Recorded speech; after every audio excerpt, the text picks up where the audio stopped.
much to agree. But now is the time. The country is at a crossroads.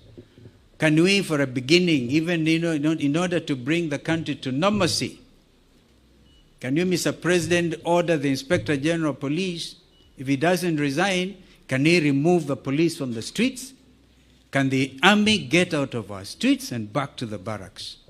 2023 enactment of the finance bill and the riots that took place, where we lost people, 75 of them, property was destroyed, and the country was in a state of a shock.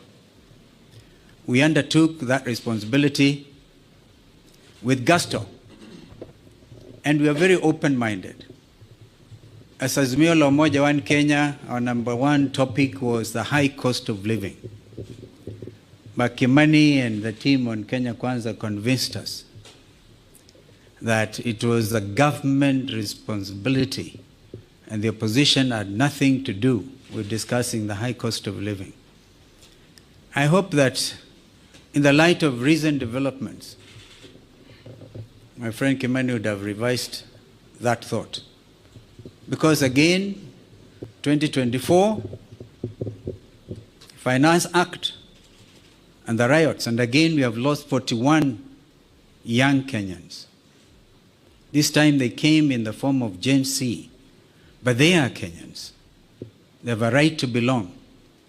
In fact, they are carrying the national flags. They have done it better than we did when some of us nearly got killed. Mr. President, I want to urge that we look at our country afresh. There's no way we can wish away the Gen Z revolution.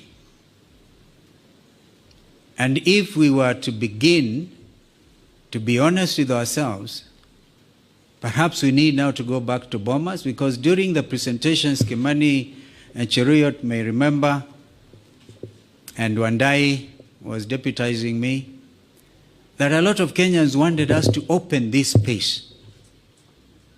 The space has been opened by Gen Z. I wish we had moved with speed. It has taken inordinate delay to get to where we are today, to get the first product out of NADCO.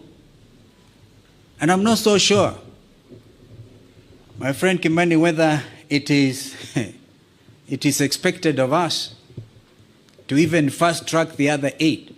They have to be juxtaposed by the reality of the country and this new revolt.